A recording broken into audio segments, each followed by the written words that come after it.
right, here we go. That is our new opening, and I'm not saying all those people will show up every week, but I'm hoping they will show up at some point. Welcome to a stream by the Crossroads. We are back. Yes, we are not doing the books right at this moment, chapter by chapter, but you can check out the playlist. We have it, on the YouTube page. But tonight, we are going to talk about the characters of House of Dragons. My name is Scott. This is Sporking News Network. Yes, no longer a podcast because I'm not actually a podcast. I am a network now. I'm huge. Let's talk House of Dragons. Tonight we have with us Mr. Grant Gregory. Mr. Grant Gregory, how are you? I'm doing really well. I'm as I said backstage, I'm surprisingly genuinely excited for this. Yes. I think because I'm looking at this as a redemption for season 7 and 8. Mm-hmm. I might just be like like our dear host, holding on to that little bit of hope. Yeah, something good's going to come of this world. But yeah, maybe it's hanging around you for as long as I have. It started to rub off, and I'm actually looking forward to it. I am Not too. The same way I'm looking forward to Lord of the Rings. I'm looking forward to hitting 1,000 subs with that one. That's a different sort of excitement. Yeah. See, I am excited that I'm hoping this will be good. I am not a negative Thrones fan. I love A Song of Ice and Fire. I am depressed that we haven't got the next book. I still have faith that we will get, A Winds of Winter. I don't know about A Dream of Spring. But hey, what the hell? If I get one more book that I can dissect and have fun with and talk to people about, I'll still be pissed, but at least I'll have something when everyone told me I wasn't going to get it. But Mason, are you excited for House of the Dragon?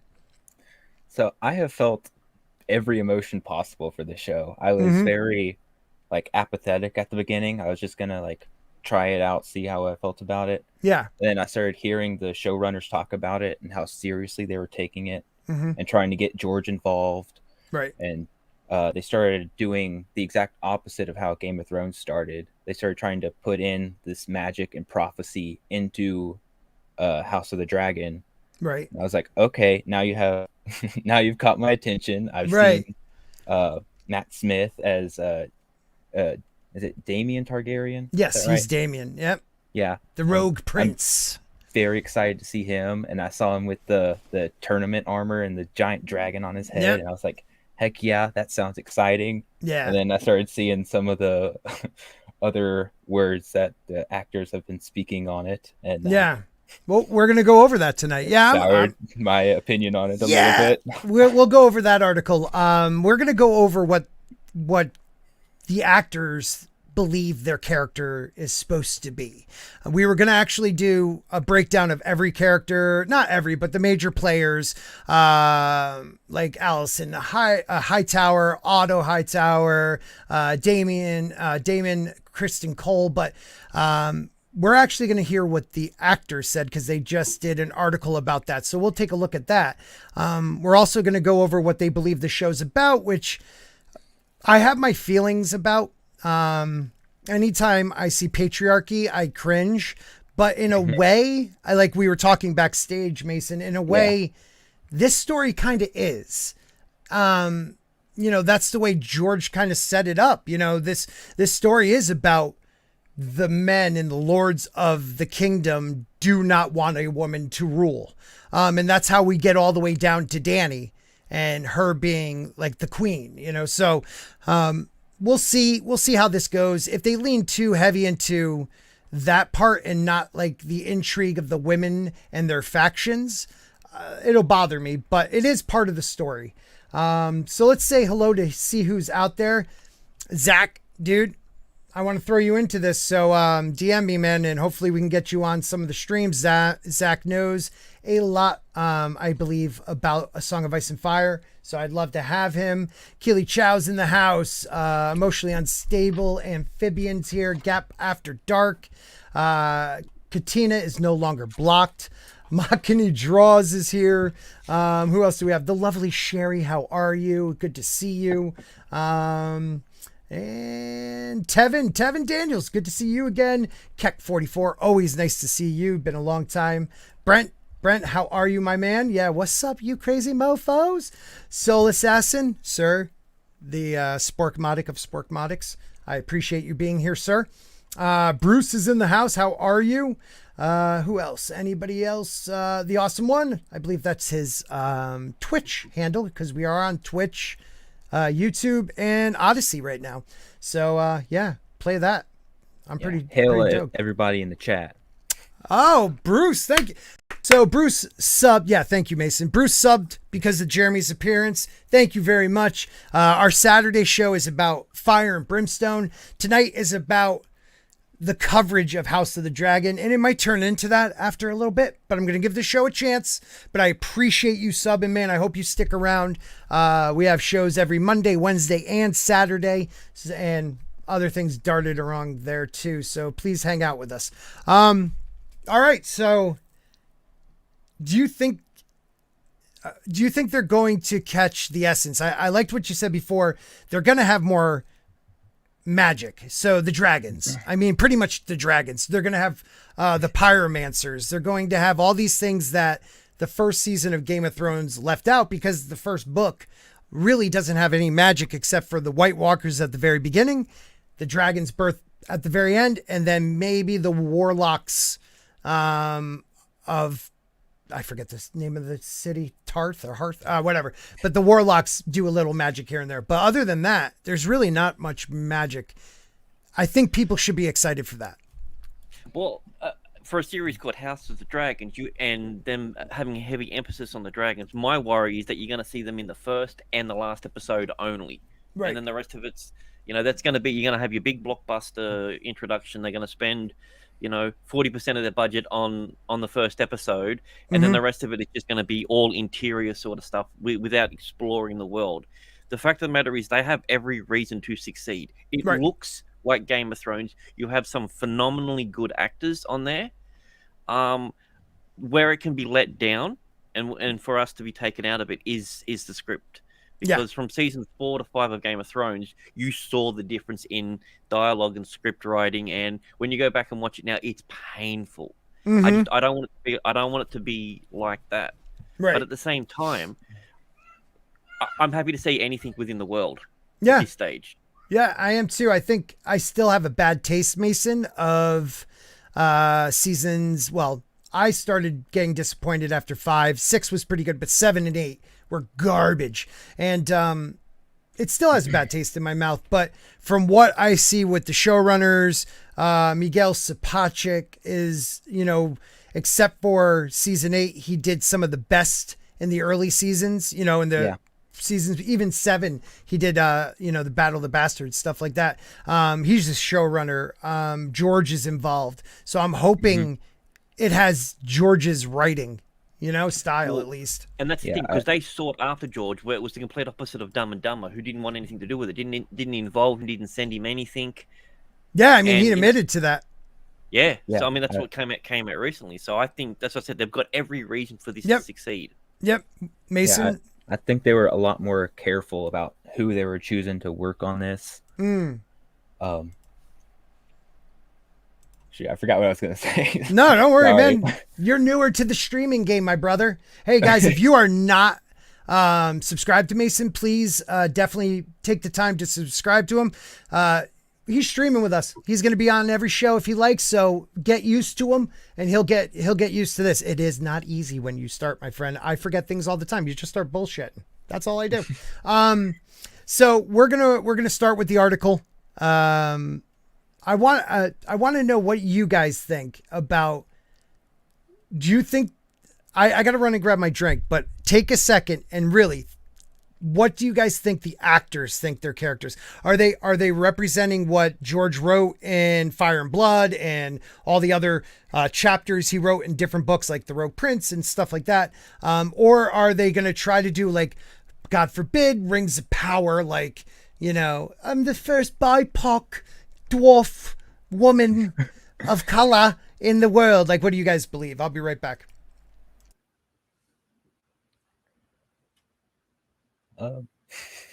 Okay, I won't be right back. I'll wait till he comes back and then we'll do it. Sorry about that, Mason. I missed his note. I don't want to leave you all by yourself. That would have been dick move. Oh my god, it would have been funny though. Okay, I'm back. Okay. Question. I almost left Mason by himself. I got to grab my drink because I'm parched. The question is this: we're going to read an article. The actors are going to explain their characters. Will they explain them as in the vibe they got from what George was writing of the era and the fantasy? Or will they be like Rings of Power and be like, I'm the first BIPOC black dwarf of Middle Earth and I'm so proud of that? What do you believe? Why don't you guys talk about that for a minute? That wasn't the actress, everyone. That was actually Scott doing another one of his spot-on impersonations. So for me, I think that we're going to get a mixture. I think some of the older actors who are fans of the series are gonna say the right things to appease the fans, but I don't know who out of the cast were actually fans or anything. What about you, Mason? What do you think the cast will say? So I think that George naturally has this built into his stories, and he tries to flesh it out as naturally and like through the means that the world provides him as best as he can. But I worry that the actors and actresses are going to try and dial it up whenever they are trying to present it, to try and make it like much worse than the story was actually written as. So you're talking about how they're talking about the patriarchy side of things? Sort of, yeah. Yeah, okay. I can understand that. So you think they're going to inject a little bit too much of the modern stuff into it and go over the top when it comes to that versus the story?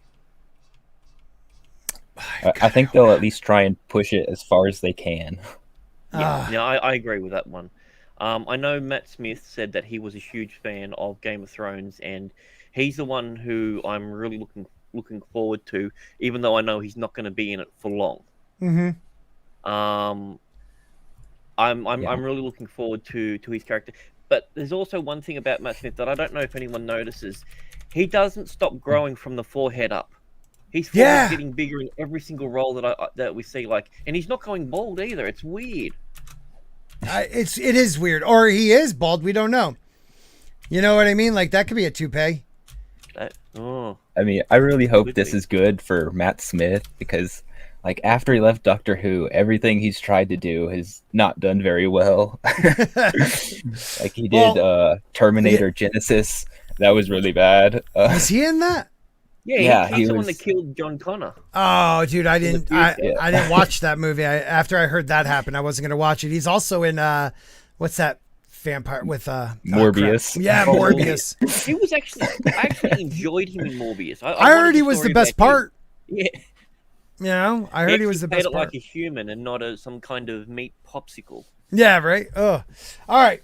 Let's get to this, guys. All right. We got an article here. House of the Dragon cast breaks down their roles in the Targaryen Battle of Succession. So, real quick for everyone, the story takes place right before House of the Dance with Dragons. A Dance with Dragons was a civil war between the faction that supports Rhaenyra Targaryen, the firstborn daughter of Viserys the First, Targaryen king, and Aegon, the second, who is the son of Viserys the First, with his second wife, Alicent Hightower. And they break into...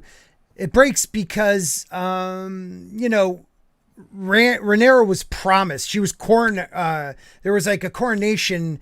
I don't know if it's called a coronation, but her father had all the great lords come and swear loyalty to her. Yeah. So, like, for the longest time... Yeah. It's like what happened with like what they did with Jon in the North. Yes. Where you got all the lords of the houses basically giving their arms up and everything like that. Yep. I mean, Starks, everybody did this. Do you think that they're going to change that aspect in the series and have there actually be some sort of dissent at that point in time? I believe there will be people who there will be rumbles, but people will accept her until the son is born. It's weird to talk about because so George wrote this story a long time ago. And you had to read it in different edited books he did. So he edited short story books with all different, sci-fi and fantasy writers. And the fantasy ones, he would throw one chapter because they all got a chapter. And like in one of the books, he had the Rogue Prince. In one, it was called The Princess and the Queen. So there was these different little stories that really told the story of the Dance of Dragons. But since then, he wrote Fire and Blood, and he actually changed a couple things, like the timing when the Hightowers actually got to the capital, other little things, order of people's births and stuff like that, which might not seem like a lot, but it does mean a lot because if the Hightowers got to the capital previous to a certain time, it could have meant they had more to do with Daemon Targaryen being, kind of pushed out, like all these different things. Yeah, so, well, especially the further back you go, the more that it ripples. If you've had a house, yes, that's it. Because this is what the fifth king since since they took over. So right, yeah. So we're going back plenty of generations. So if they had influence all the way back then they've got to be complicit in everything else that's happened. But from what we know, it's never been that way, especially with the Hightowers. Right, so, right. Yeah, I mean, the Hightowers, we don't see them. We don't see them in the main story. We hear of them. They're probably one of the oldest families in Westeros. One of the more powerful. I mean, they pretty much were considered one of the great lords before Aegon's conquest.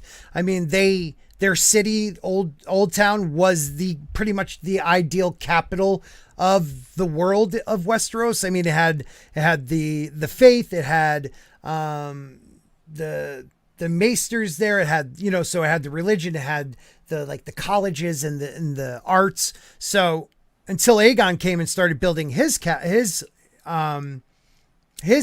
castle or his I don't know what you want to call it, capital. That was it. So the Hightowers have always felt like, they are the rulers of Westeros. And I can't wait to see if we ever get a Winds of Winter, what George does with the Hightowers, because there's been so much set up with their family.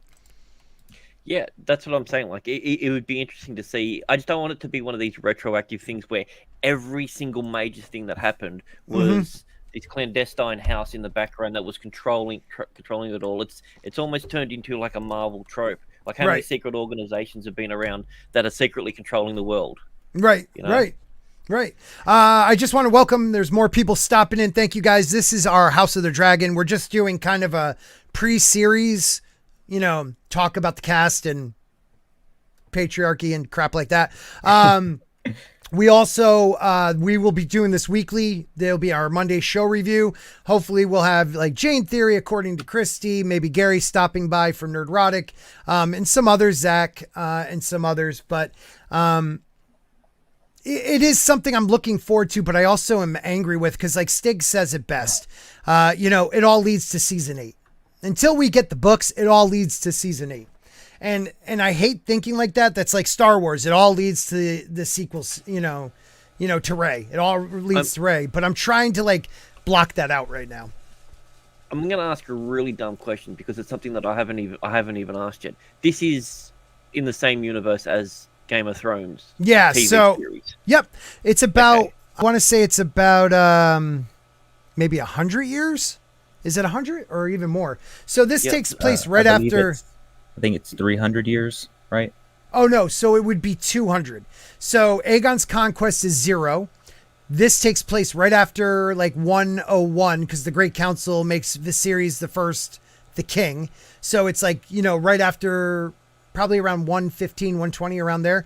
And then Game of Thrones is closer to like 290, 298. So yeah, it is definitely in the world. These Targaryens are her, her forefathers, Dany's forefathers. Jane said, he already said the ending will be different, so I don't believe that anymore. It all leads to the books. Amen. Jane will be on hopefully next week. I love her. Thank you, my friend.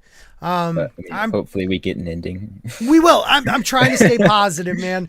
Like, I get ripped on by a lot of people because I really do want to stay positive, but I understand Why? Because I don't want my fantasy to suck. Like what more than what people think about us, people like myself, even Jeremy, who was on, we don't want things to suck, but if they do suck, we're going to talk about it and hopefully make money off of it. Screw it.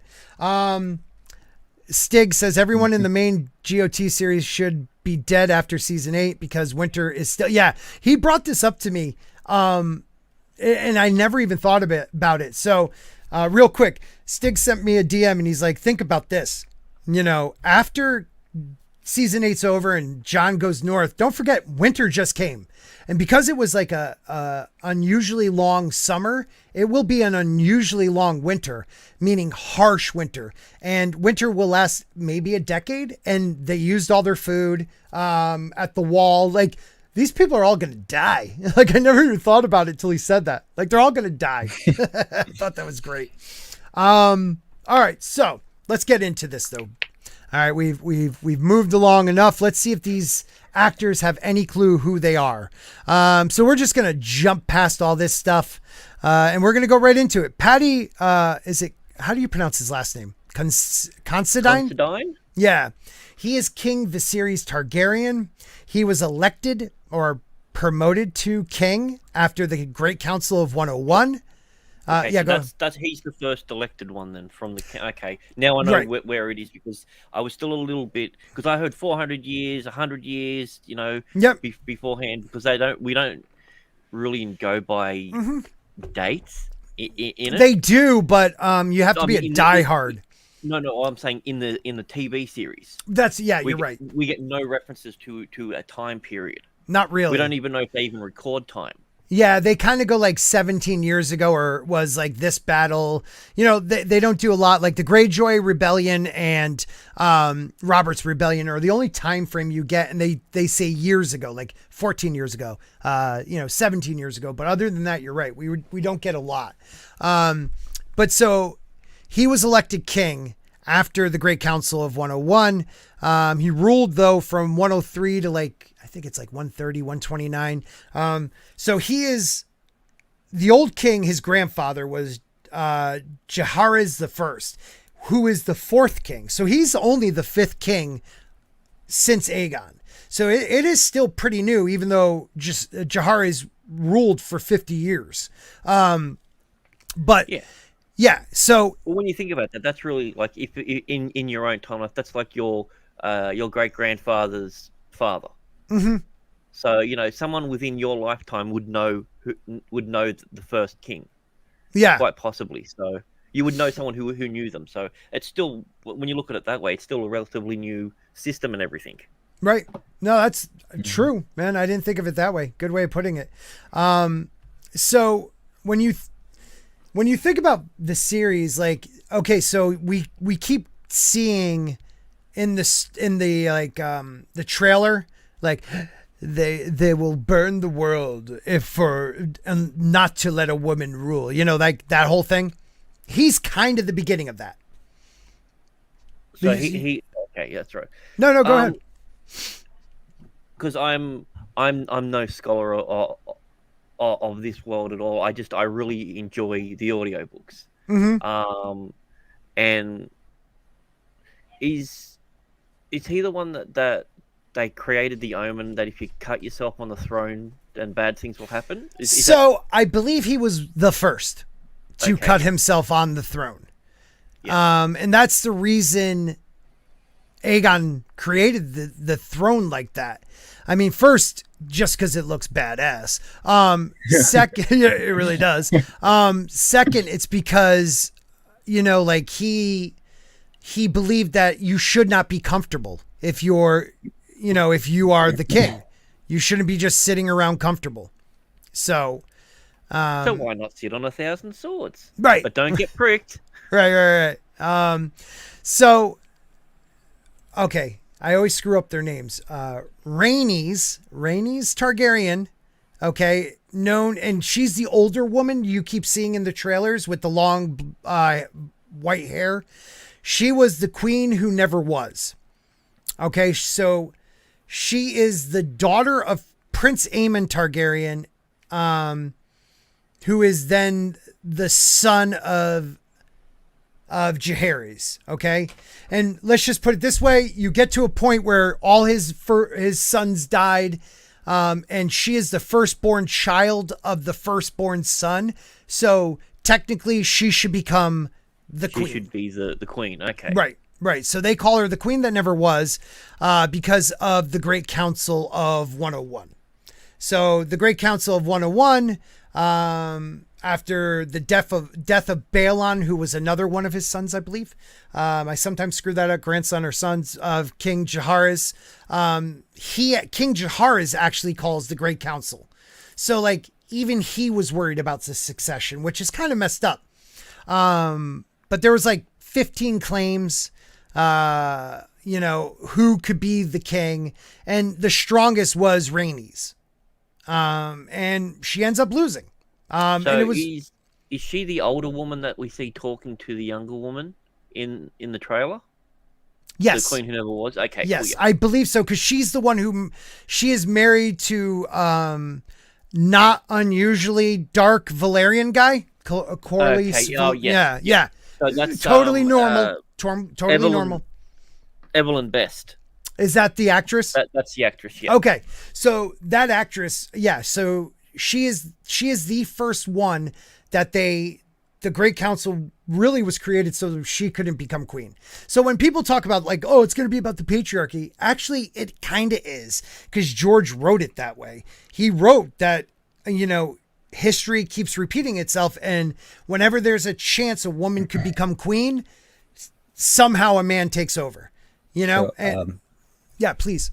If I can. Yeah, go ahead. No, jump in. Oh, please do. So there's, I don't know, maybe it's just me, but like in my mind, there's a difference between like tradition and trying to go against tradition, and then saying like, oh, this is patriarchy. Right. And like that was just the way that things were done. But like when you say patriarchy in 2022 outside of medieval fantasy, you get this idea of just men getting together in a dark room and putting their hands together and making an evil plan to keep all the women down. Right.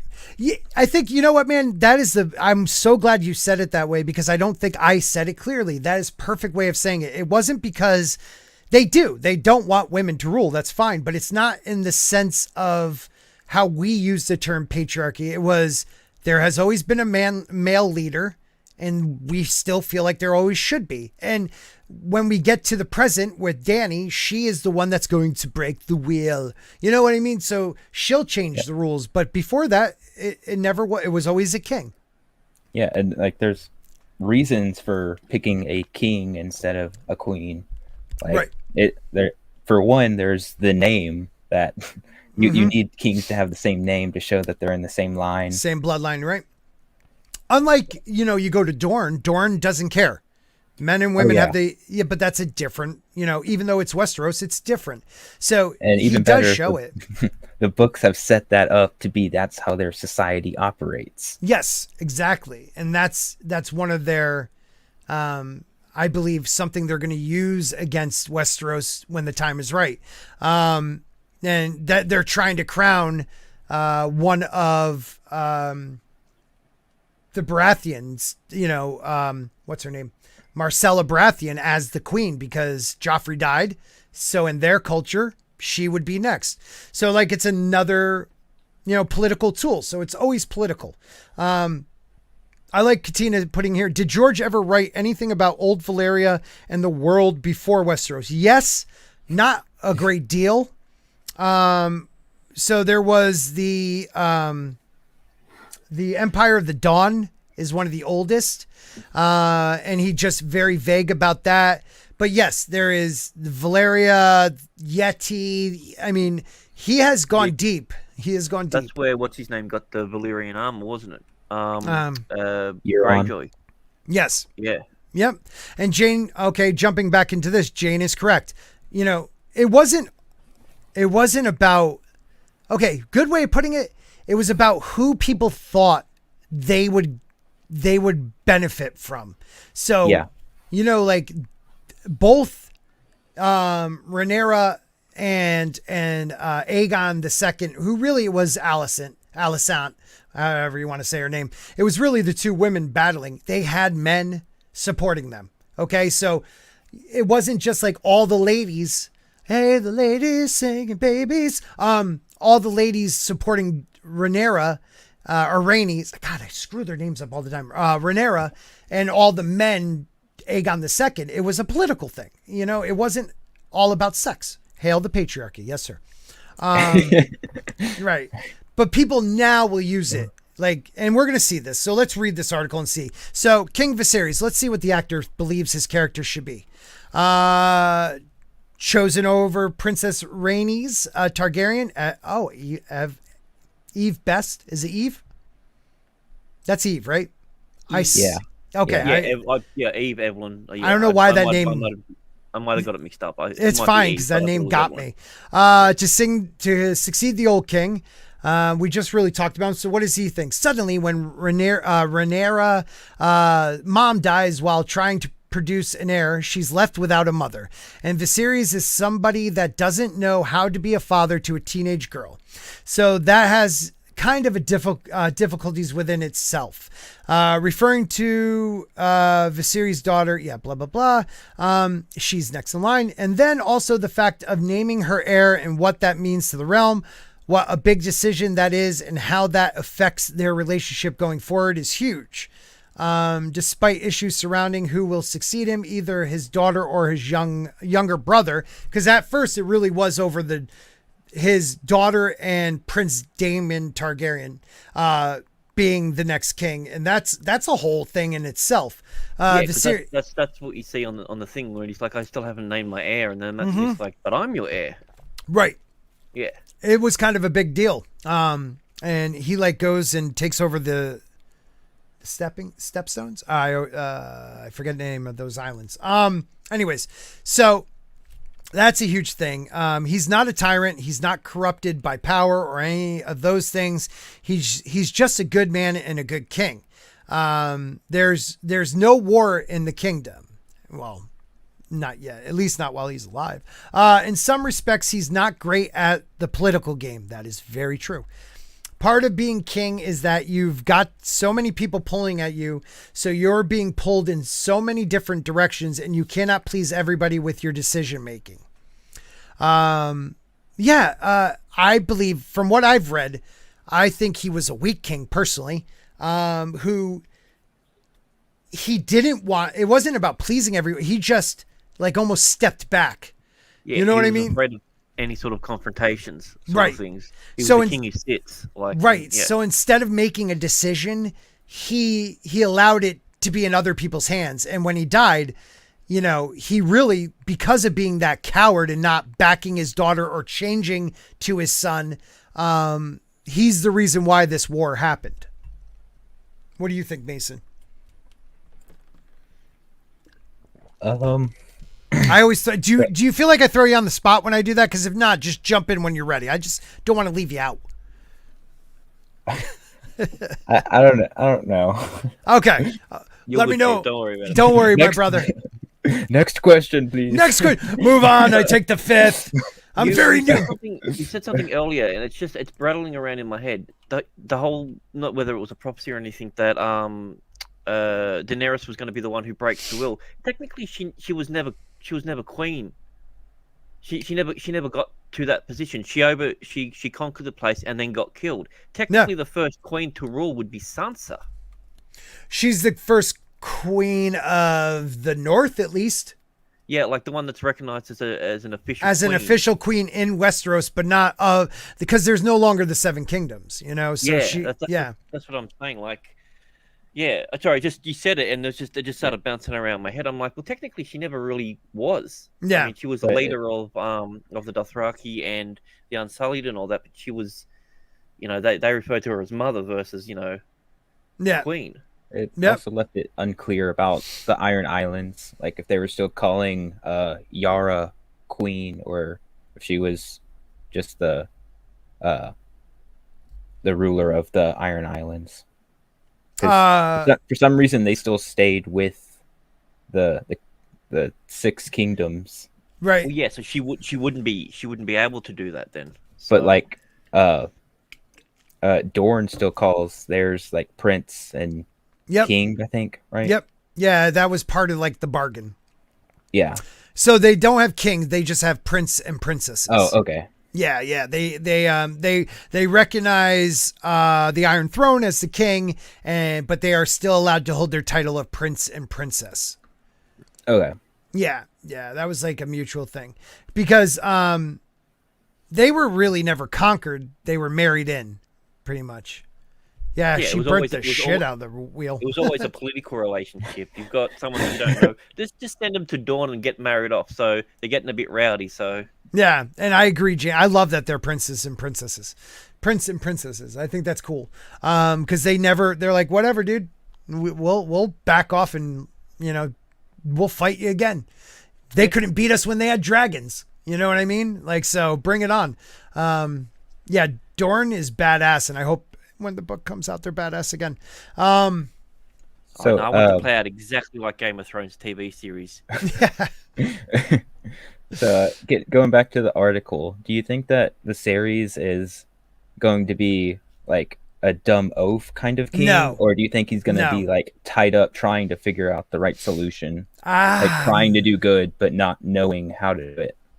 I think he's going to be a good man, but I think they may show him as overwhelmed or manipulated a bit, but because I just don't think they're going to show him as an oaf.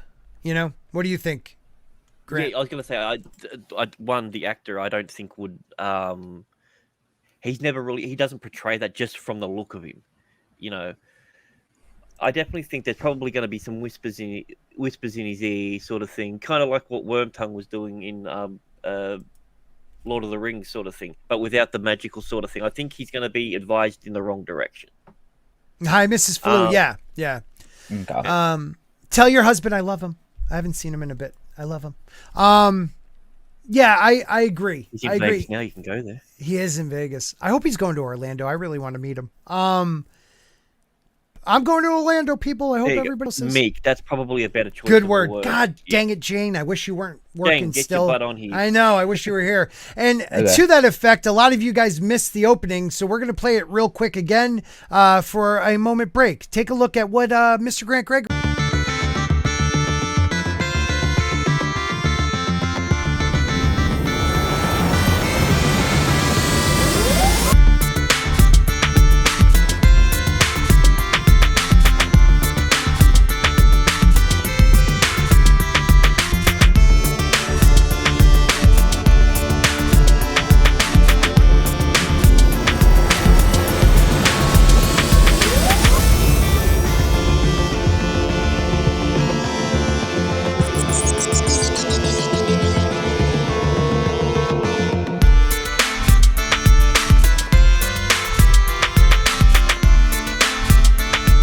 Nailed for the song though.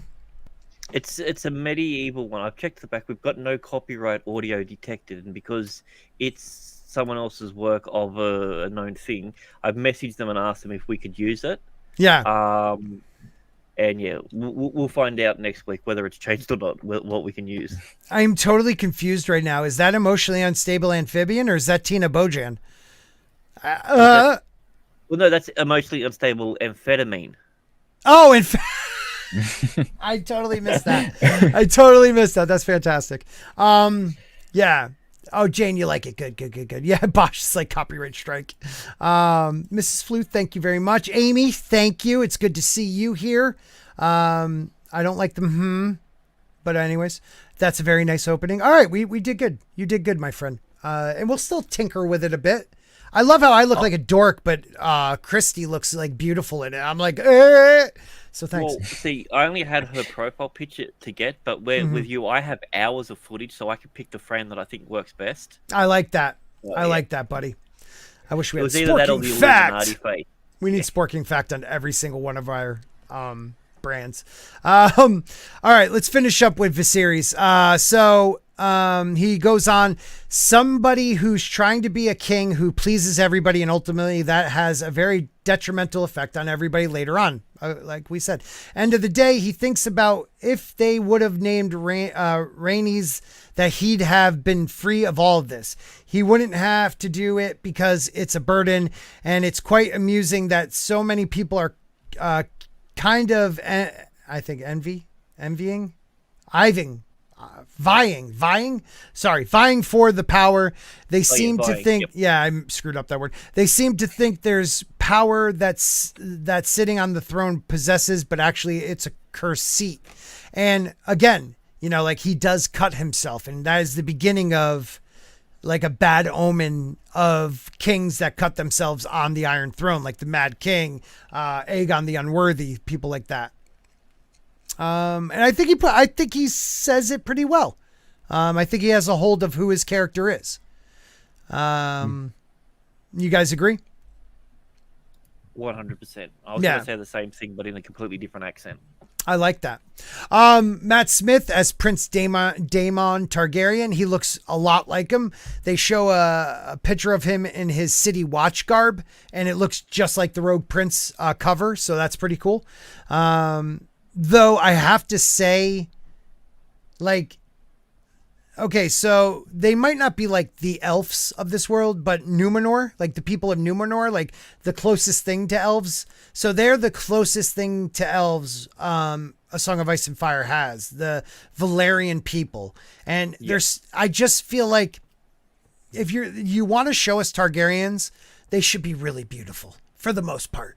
And I haven't really caught that with this cast. I don't know about you guys. Yeah, well, I mean, burn. Yeah, big burn. Big burn. Yeah, I agree. Like, I mean, compared to how the Numenorians are going to be portrayed, Matt Smith looks like a god in comparison. Right. So yeah, right. It's hard to find really, really good actors who are also really beautiful. That's true. That are also English. Right. So. Right. And I could pull off. And have all their teeth. That's a tough one. That is a tough one. So what do you think? Just upset he doesn't have a fade. Yeah. Yeah. Go ahead, Mason. I mean, I'm not in as deep as you are. But yeah. I think they look fine. Like I really like Matt Smith. So he looks more like Daemon than most of the others match up. So I'll give you that. I think I don't know what it is about him, but I think he looks like a Targaryen. Yeah. Yep. So, Daemon Targaryen, he is the younger son of Prince Baelon Targaryen. So that was their father, Baelon and Viserys' dad, who I believe was the second son of the old king. Baelon was the second son, and that what caused the big big dust up of 101. Cool thing, Daemon carries Dark Sister, which is an ancient Valyrian steel sword of House Targaryen. You have Blackfire and Dark Sister. Blackfire is the king's sword that Aegon held, and then Dark Sister was held by his sister, the more warrior-like one, and I'm blanking on her name. Rhaenys? No, shit, I'm forgetting her name, but that's Dark Sister. It's a very, very powerful swordsman of the target. Like the best swordsman that's not the king usually carries Dark Sister. So it's a big honor, and he's one of the reasons why it's an honor, and his dragon is Caraxes, I believe. Just a little something. Is that the one that has a limp? Caraxes? Yeah, because remember they had the thing that came out. It's like each dragon has its own personalities. One of them has a limp. Oh, I forgot about that. Yeah, I hope not. No, he's a big red, very big but lean red dragon. So he wasn't one of the ones that was locked in the dragon pit, or? No, I don't believe so. So he's one of the bigger ones then. He is one of the bigger ones. But he's not. So he's like, he might be big, but he's not even, he's like half the size of Vhagar, which is, what is Rhaenys? Rhaenys is, which one is hers? Mirax, I believe. And that's a big ass one too. After them, they start, like you said, they start going downhill. Because of the I believe because of the dragon pit, because they weren't free to fly and roam and do whatever the hell they wanted to. They do make reference to that in was the second or third book about the dragons, about how they, right. I think it's Tyrion who believes, he says it. Yeah. Daemon declares himself king of the Step Zones and the Narrow Seas. And this is after the whole, I'm not going to be I'm not your heir thing. He actually gets, I don't know if he gets exiled or banished for a while, but he has, he's pretty badass. Yeah, because the whole point, he was banished because they formed the Black Council, the Counter Council, isn't that right? What do you mean by the Black Council? I think that I might be getting the names wrong. They formed their own Coryllis, Rhaenyra's, the younger one. I believe they're the Blacks. Yeah, the Blacks. Okay, sorry, the Black Council, Black. Yeah, because there was the Greens and the Blacks. The Greens and the Blacks, and it all goes back to one dinner where Rhaenys wore a black dress and Alicent wore a green dress. And that's how they decided the names, pretty much. It was the original Bloods and the Crips back in the day. Pretty much. Yeah, I mean, because Coryllis is a big part of that, but I mean, Coryllis in this is now black, so I'm wondering if he's the one that comes up with that idea. Yeah, I don't know. It's normal though. So let's see what he feels. They're weirdly similar and weirdly opposite. He talks about himself in Viserys. Daemon is reactionary, impetuous, and violent. He added that there's a madness in him. And that is something they say about the Targaryen line. Either they're saying, the whole story, flip a coin when a Targaryen is born to see if they're going to be mad or sane. He wasn't crazy, but he definitely had a fierce streak to him. I don't know if it would be madness, though. I don't know. So Daemon's true intention, whether that's a desire to take over as king or not, is unclear at the time. I think his goals from day to day vary depending on what side of the bed Daemon gets up on, to be honest. He's a bit like a Rottweiler. You never really know what you're going to get. That's messed up. That's prejudice against big dogs. They're sweet as hell. And you know what you're going to get with a Roddy. You're going to get love. Yeah. Also, you notice how he picked a black breed of dog? You son of a bitch. Go ahead. Is Daemon Targaryen this bipolar in the books? He is. Yeah, he does. I mean, he's known to switch sides. He's known to go off the hook. He is. I wouldn't say bipolar. He doesn't get depressed, but he is very reactionary. I think that was a good word to use. He is very reactionary. Okay. But I think also he's very calculating. I don't think it's how he feels. I think he really thinks things out, but when he goes for it, he goes for it. You know what I mean? Let's see what else Daemon is interested in sort of conflict and chaos as much as he's interested in power. I think he's interested more in the obstruction of power than he is actually attaining it. So he goes about being as problematic as he can be, and that sort of makes him feel interested and alive. I don't know if I agree with that completely. He wants to be feared, I believe. He does want power. I don't know if he truly wants to be the king, but I believe he thinks he should be. You know what I mean? And I think he believes whoever he backs will win. His side is always right, which most people do, though. Yeah. He talks about the dynamic between Rhaenyra and himself. Very close bond between uncle and niece. There is something very unique about their relationship compared to anyone else. I think he treats her with more respect than he does everyone else. I believe he wants to bang her, but that's just me. Which is not that there's anything wrong with that. Yeah. Right. It's always the uncle. Watch out. Yeah, it's always the uncle, those dirty bastards. I mean, she does end up marrying him. I mean, he is, I'm never going to say spoilers because this is a book series that also, so sorry people, but, it's her second husband. So, Yeah. you know, sorry. Well, people. I mean, and keeping it within the family was what was expected. Yeah.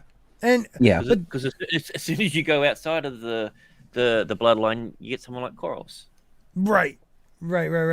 And that's, again, one of my biggest gripes with that, because his son, Mary, is her first husband, Lenore Valerian, and he is biracial, you know, and it's a little hard. Again, the seed is strong is a big thing in Game of Thrones, the main story, A Song of Ice and Fire's main story. The seed is strong when talking about Robert's children, because the Baratheon seed, whoever they, you know, have kids with, always have black hair. And that's why his kids having blonde hair is a big giveaway that his children aren't his children. Well, with the Targaryen, their seed isn't as strong. And when they marry outside of the Targaryen line, they take on those characteristics more than they don't. So if it's somebody from Dorne, they're going to have olive skin, dark hair, maybe purple eyes, but they'll still have, you know, darker skin. If they have the blonde hair, they won't have the purple eye, you know, like, so, I think it's a big mistake on their part, not because I don't want black people in the role. It's because of the role they chose to make somebody black, you know, like it was a dumb person to pick. I rather them made Otto, you know, the Hightowers black, or the Starks, you know what I mean? Like, well, that wouldn't work because they're in the North, but the Hightowers could have been black. It wouldn't have changed something. This story, they were already accounted for in the story. You just have to take a character from like Dorne or Essos or whatever. Oh, he came as a something to come to King's Landing. Boom, he's in the story now. Yeah, you're absolutely right. I mean, there are people of all colors, races in the world of. It's not called Westeros. I forget what he calls Planetos. That's what he calls the planet. Planetos. I mean, if you really wanted to, you could just say he's a Targaryen bastard. And now he's just trying to find his place. Yeah.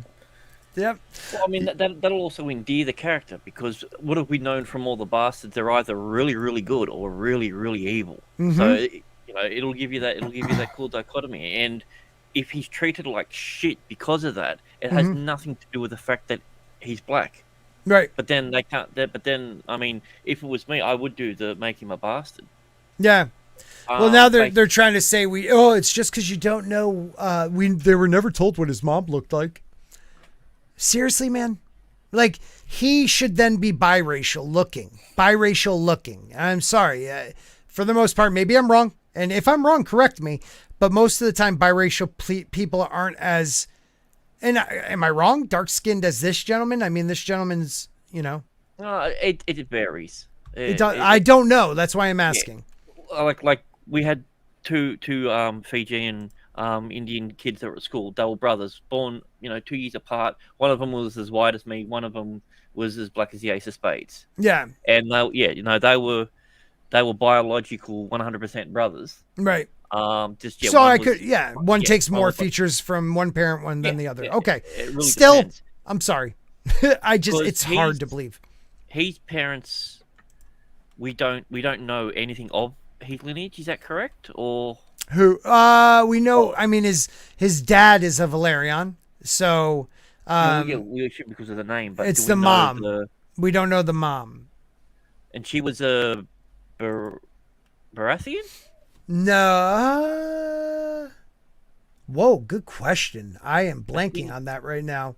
Hold on, let me think about that. His parent is no. Yeah. Okay. No, you might be right. I'm so sorry. I don't know. I'm only remembering third and fourth hand of what I've heard other people say and repeating it as if I came up with it myself. Yeah. Chloris sea snake. I'm looking it up right now because I don't. I think you're right, but if anybody in the chat knows, please let us know and let me know if they tell you. Jane, where are you? I know Jane would know. I'm trying to look that up real quick because I kind of want to know. Okay, here we go. Family tree, and they don't go past him. Those son of a bitches. Yeah, I don't know. I was just typing Carlos's parents. Give me a second. Yeah, do that while we read on. So, let's see. What's up, Jeebus?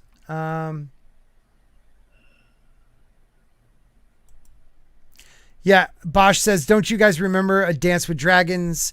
Every random villager in Westeros was talking about having Valyrian blood, like second cousins on mother's side, twice removed. Yeah, I mean, kind of, yeah. Everybody wants to be that. That's the only reason Robert was able to legitimately become king, because he was a quarter Targaryen on his mother's side. Yep. Do you think that the Valyrian blood sitting on the Iron Throne had anything to do with like all the disasters that hit Westeros? Because as soon as shoot, I completely Aegon? No. As soon as Joffrey takes the throne, the realm basically just goes to. Well, I mean, it was going to shit with his dad.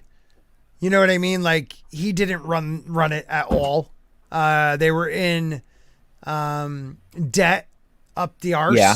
You know, so yeah. And then, I'm not saying Robert ran it great, Yeah. but as soon as that bloodline got on there, which had no, I feel like George took time to say that they had no Valyrian ancestors. I mean, that's a really good point, because you had the Joffrey. No, you made a good point, because Joffrey, you know, technically has no Valyrian, because he is the son of Jaime and Cersei. Yeah. So in a way, that's a good point, because at least Robert did have Valyrian blood. But yeah, you had the Long Night coming like perfectly timed for when there wasn't a Valyrian on the Iron Throne. Almost like it was prophesized. Yeah. I mean, they do. I guess George has spoken more recently, about how the reason, and I might be wrong, but it might just be hearsay, but I'm pretty sure I read it somewhere. Aegon the First brought Westeros together because he knew of the prophecy and the threat of the Long Night. I don't know if that's true. Yeah, so that's what they're trying to add into this season of House of the Dragon. Are you that's serious? Why Aegon wanted to conquer the Seven Kingdoms, is because he had a dragon dream of the Long Night returning. No way. That's why the girl that wanted to, during the Civil War, she tries to sue for peace, but she says no, because she gets told, because she is the heir, and gets told the what, it goes down from heir to heir. So like Viserys will tell Rhaenyra, like, when you become queen, you know, this is what. Never let the Seven Kingdoms break up, because this is coming. Wow. That's an interesting thing, because what that could also be, if they're talking about the prophecy and everything about the dreams that he was told, it could also be when there was a queen on the throne, this happens. You know, he's when it all go. So maybe that could also be a potential reason why you like no, queen's not gonna. We're not gonna have a queen, because I think if they don't have a queen, then it won't happen. Maybe, I mean, that's if they're gonna add that sort of stuff. I'm not a big fan of retcons in that sort of sense, but I kind of feel like, because we haven't really got a lot of that story. Would it be a retcon? I think George kind of. It is. Well, it is. They're retroactively changing the history of it. But are they? So I think George kind of had this idea. It was like going with it. But this is where he's going to like actually set it down. Because well, if you say it out Audrey loud. had it in well, mind, it's been a theory for quite a long time, and George leaves the history vague in some places for us to think about. Like, I would love to know more about the Empire of the Dawn. I mean, they had like all these emperors, which is nuts because like in Dany's, when she's in that tower with the warlocks trying to find her, where's my dragons? She or is it one of her dreams? She sees like different colored eyes, you know, like opal and this and this and that. Well, it actually, those colors line up with the emperors of the Empire of the Dawn. Like each color is one of the emperors in order. Like it's such a vague history that we don't know a lot about. Their eyes? Yeah, no, the eyes she sees in her, either her dream or in that warlock vision, are line up with the color of the emperor. So the emperors were like the opal, the gemstone. You know, like they're gemstone colors. Okay. So yeah, I was gonna say because they shouldn't have different colored eyes, but that's how it was interpreted. Okay. Yeah. I mean, yeah. Well, and the Empire of the Dawn is a different culture altogether, and it's very we don't know a lot about them. Talking Thrones is a good channel. I did not see that video though about the Reddit. I'd like to know more though. I'll have to check out his video. He's a pretty good, he seems like a good dude. I would love to have, if anybody knows any of the A Song of Ice and Fire YouTubers, like I want to invite Chris from Smokescreen on. He is one of my favorite YouTubers, was one of the reasons I got into watching the Game of Thrones type stuff, because he, like, I think he had 1,000 subs when I found him, but he's a really talented guy. You know, he's an author now and stuff. So he's been in my chat before. If anybody knows any of the others, reach out. I'd love to have them on, or let them have me on their humongous channels. Yeah, well, I can message Glidus and see if he's interested. And he's got a pretty big following. Yeah, that'd be dope. Theories and I would love that, dude. I love his shit. He's like with Alt Shift X and those guys. That's some of the best. Alt Shift X is amazing. Well, especially I love the comparison, like between, like, say you show like Tyrion and Tywin in the series versus that, and for a lot of people who hadn't read it, it's a really great thing, really great comparison. Yeah. Between the two. Yeah. Alt Shift does a great job of breaking down the characters or whatever he's talking about when it comes to A Song of Ice and Fire, and just his videos are amazing to watch. Like Alt Shift X is probably one of my favorites when it comes to, like, okay, I don't know much about, you know, Alicent Hightower, and he just, if that's the character he's covering, man, he breaks it down like you've never seen before. It's really, really, really great way of doing it. Crusader Chris does background stuff on the backgrounds. He was the one who broke down all the stuff with Greyjoy. I could forget his name. The Valerian armor. Oh shit. The one that took over. Oh God.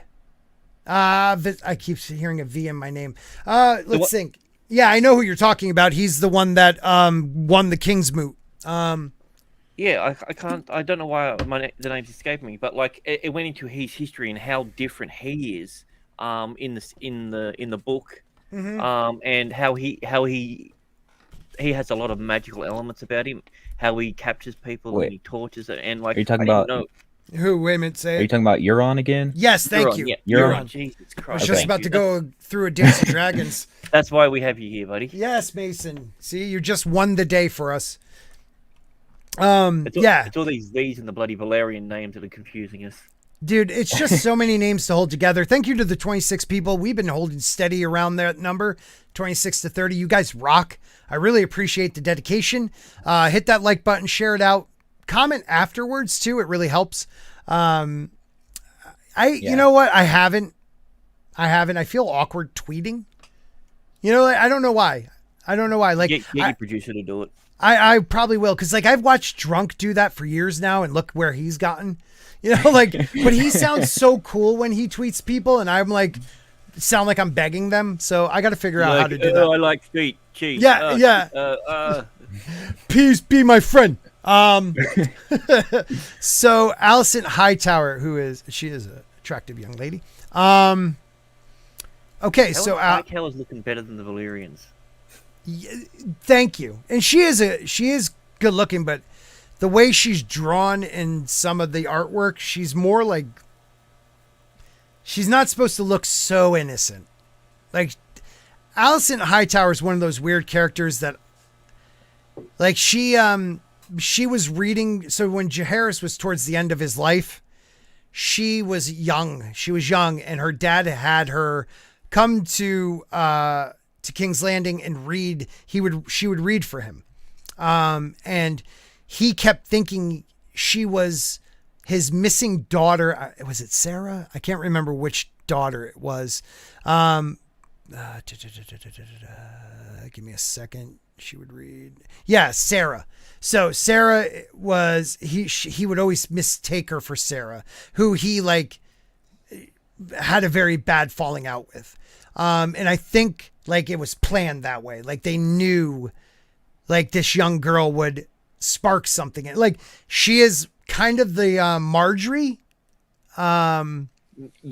You know, the Marjorie of this story. That's probably a good way. She's quite manipulative and uses her looks, her sexuality, her looks. But she uses she's like very sensual. She can be, but she could also play off the innocent thing. That's what I'm saying. Like that's why I think the Marjorie comparison works really well. Yeah, that's what I get. And George does that a lot. He does a lot of this character reminds you of someone from his, like history repeats itself type thing, which I find kind of cool too. But all right, let's see what this actress believes Alicent is all about. We always describe Alicent as a product of the patriarchy. Here we go. She is very acutely aware of where she fits into this world.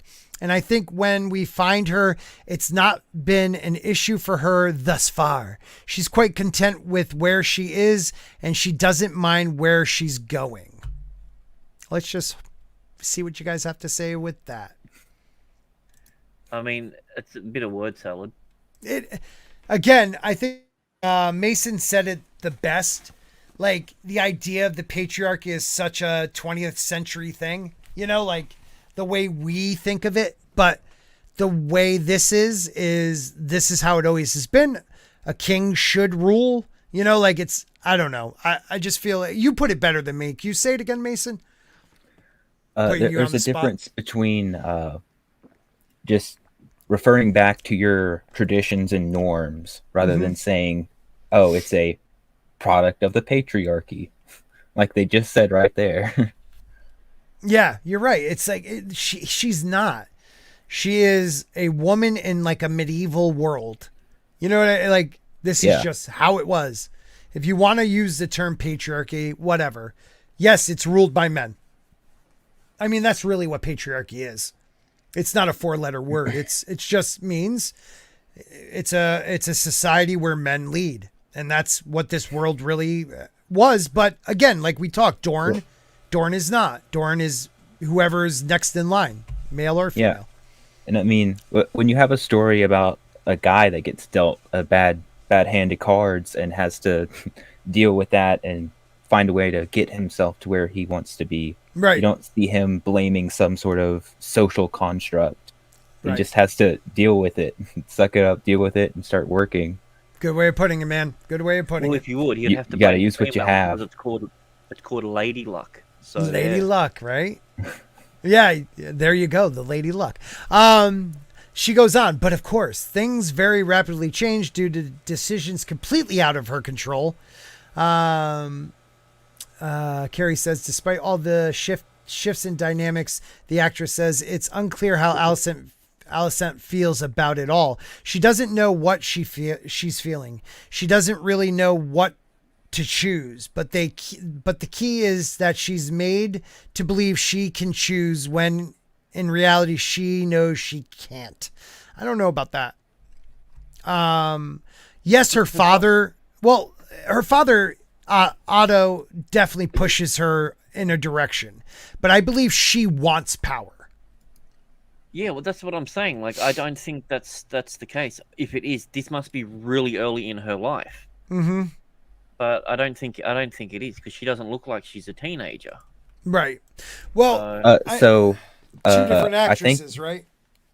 Yeah, I think in the first either 2 or 3 episodes, there'll be younger actors and actresses, and then they're going to have a time jump in between whatever episode that is and the next one. Okay, so you think it's going to be time jump. See, I think there'll be flashbacks. Maybe they will have like the beginning, the younger, but I also believe there'll be moments of flashbacks where like Rhaenys will be thinking about when she was younger with her dad, you know, like, but I don't know. Yeah. Have you heard it's going to be that way? That's what the Dragon Demands was talking about. Oh, he knows his stuff.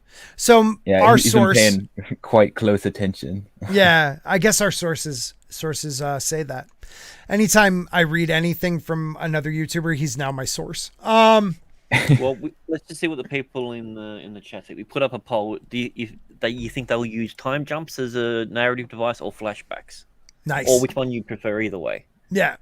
My version of the character, she goes on, is acutely aware of her role within the kingdom and how it's one rule for her and then another rule for Rhaenyra. And I think as someone who's lived by the books all her life and has been impeccably behaved and been the poster child for a lady at court, I think something starts to fester in a really ugly way. Okay, so the way this is saying before she starts becoming manipulative and using her own sexuality and everything like that, that's the version that she's playing? She's playing a more meek. Well, I mean, they will be a younger girl. So what I think what they're trying to say is, you know, she does everything she's told. She acts like the utmost young lady, but when she starts to gain maybe power, an uglier side of her comes out. Because really, like, you know, her son is very young when the decision is made to try to crown him king. Because there's a small council after the series, the first, either he's dying or dies, and they're going to announce Rhaenyra as queen, and it's Alicent and Kristen Cole who are like, no, we're crowning Aegon. Like, yeah, so she really is one of the leaders of that faction. She is. What up, Eric? I'm just trying to remember a bit more about it, but I think you're right with that. Yeah. But I mean, when she's reading for the king, is it playing innocent? You know, I don't know. So we'll find out. From memory, it wasn't that she was. For me, from what I remember, was she was extremely smart, calculated. With a thing, she was never a damsel type thing. Right. She was never just going by just for the sake of it. She always had oblivious to her effect. Or oblivious on people. She knew her role and she knew what she needed to do to get above her station. Right. And what was expected of her as a Hightower. Exactly. Yeah. Yeah. So, Princess Rhaenyra Targaryen, played by Emma D'Arcy, Arcane, or whatever. And the younger, thank you. And the younger actress will be Millie Alcock. Despite being a pure Valyrian blood and dragon rider, she is a dragon rider, one of the bigger ones. She was not born a man. And something that is both a gift and a curse as she finds herself thrust into the middle of a political battle she wanted nothing to do with. I think that's actually bullshit. She just believes she should be the goddamn queen, you know, and she wasn't going to just give that up. People forget, like, she could have easily said, you know what, I back off, you know, crown my brother. No, she was like, this is my damn crown. I was, you know, my father, made me his heir and never changed it. So how are you going to tell me I'm not the heir? I mean, if she even really wanted peace, she could say, I'll just marry my brother and right. we can rule together or something. Right. And that's absolutely something. And they were only half. I mean, this, the Targaryens will brother and sister. They were half. Like, that would be nothing uncommon with the Targaryens. Yeah, they even get a bonus half, right, to separate them. Right, and true. That's what I'm saying. And what I find interesting is why she should have, if she chose that route, like, she would have taken all the power out of Alicent's control. Like, by marrying Aegon, now she is the queen. Like, not the queen's mother, but the queen. And I don't know why she didn't go that route unless they stopped her. I can't remember. Like, I don't know if that was presented. I believe it was thrown around, but I know she was already married. But saved the parents on a second wedding, that's for sure. Right. And, like, I know she was already married, but people die. So let's go. There's a lot of things going through her mind. The most obvious one being the loss of her mother and how she's never gonna have a mom again. The younger actress says, Rhaenyra, who is put into a very difficult position because I don't necessarily think Rhaenyra wanted the throne. I don't know about that. Maybe she didn't want it, but she became accustomed to believing it was hers. Alcott notes that Rhaenyra wants to use it as an agency to change the world around her, but not at the same expense as what her family has suffered. She's also aware that her father has put her mother in the position to keep trying to have heirs. Noting this is one of those moments in your life where you question authority for the first time as a young person. Right. I think it was a tough birth for her to even have Rhaenyra, and for her father to keep trying to make her have children. I think you would be like protective of your mom and think your dad's a dick. Yeah, exactly. Especially back then. Yeah. Mm-hmm. So Diarchy, sure, takes over the role for the older Rhaenyra. Actually, Darcy. Is it Darcy? Darcy. Darcy. Yeah, that damn apostrophe. Check out that Darcy. Yeah, that's a fine Darcy. So, who is at the center of an increasingly uncertain pledge to make her queen. She's a good person who is trying to figure out where she slots in terms of the Targaryen family and that great history, and how to live in the world authentically. Whatever. And despite her lineage, she's a person who also feels like an outsider in her family and an outsider at court. She feels to be at odds with how she's read by the world. Okay. Despite being opposing choices for the throne, her uncle Daemon and her are extremely alike. They sort of really see each other. There's this deep recognition, and simultaneously the rule apply completely different to the two of them, and that's purely as a result of their gender. God damn it. I'm starting to get a little pissed. But this is the thing, like, listen to what the people are saying. The older, look at the first actor that was saying stuff. Right. He's a lot more knowledgeable. He's a lot more well-read. He's not looking at this role as like an activist type sort of thing. She's probably one of the younger actresses on the thing. So it's this ideology that your role is bigger than what it is. Yeah, you're right. And Mike has bad knees. You're absolutely right. Having kids was do or die back then. Mason, you were going to put something in there? I mean, this is kind of what I was talking to at the beginning. Right. Like you're going to see some of them try and like push the letter of the words into meaning something a little different and try and rope it into what they want it to mean. Right. And that's a sign of our times right now, you know? She questions herself. There's something in the blood, like she has this old Targaryen fire. And I think the question throughout the series is like, when do you trust that?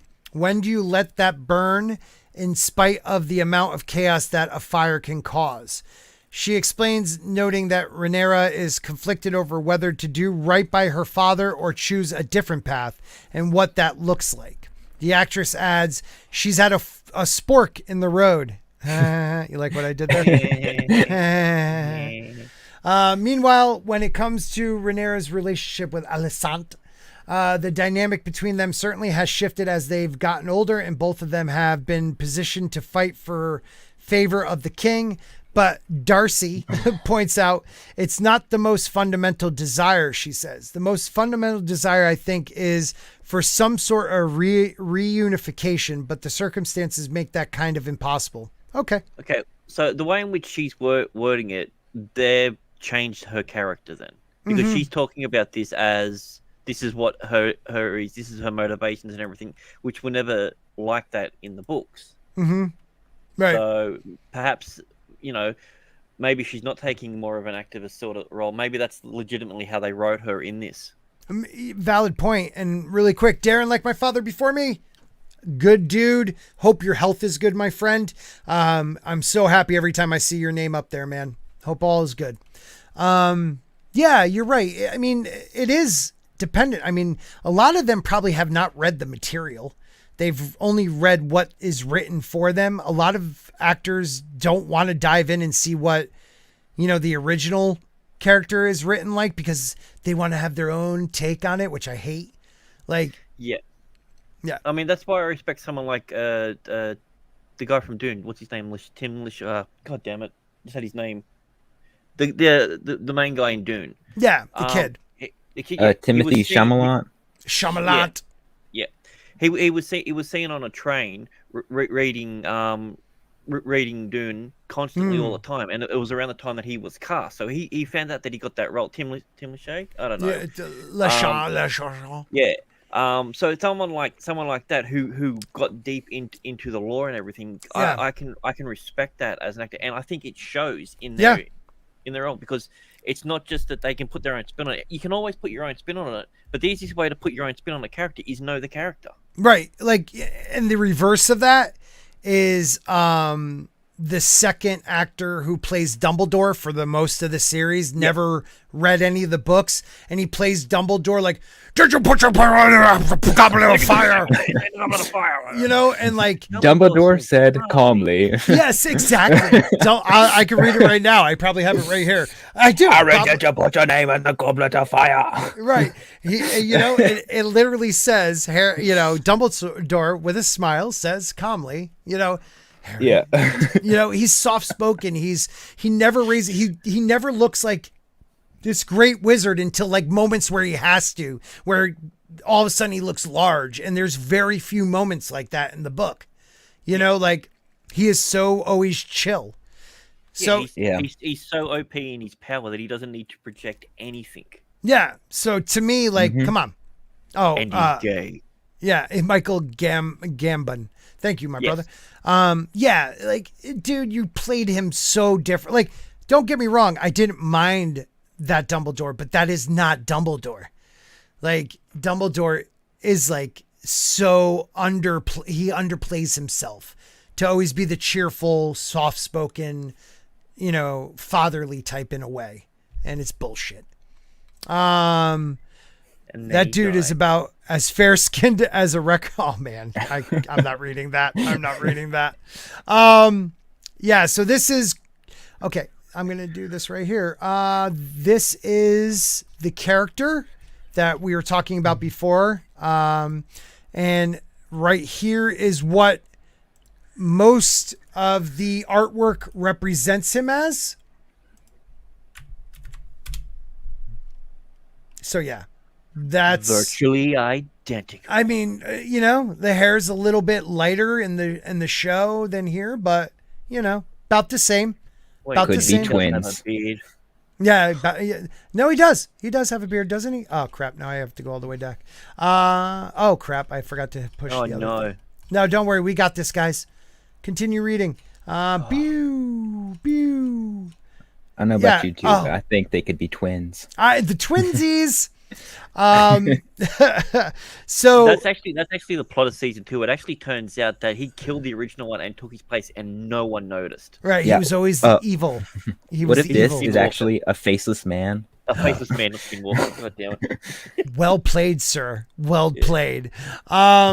Yeah, so it's kind of funny to me. So this is the Lord of the Tides, Master of Driftmark.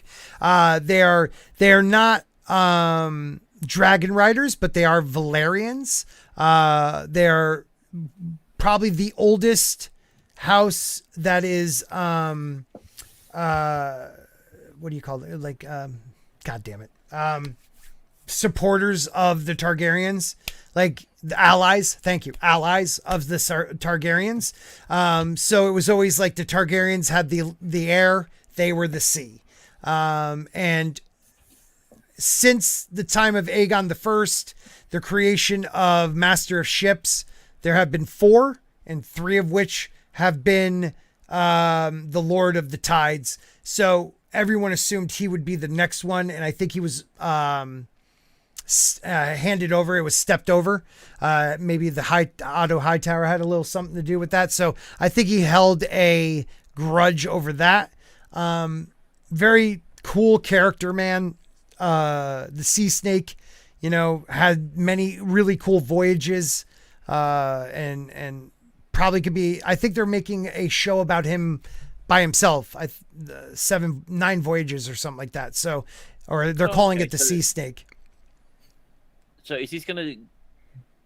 Because that's later on in his life when he's a regent, isn't that correct? You know what, man? Some of it's before, but yeah, there's also after.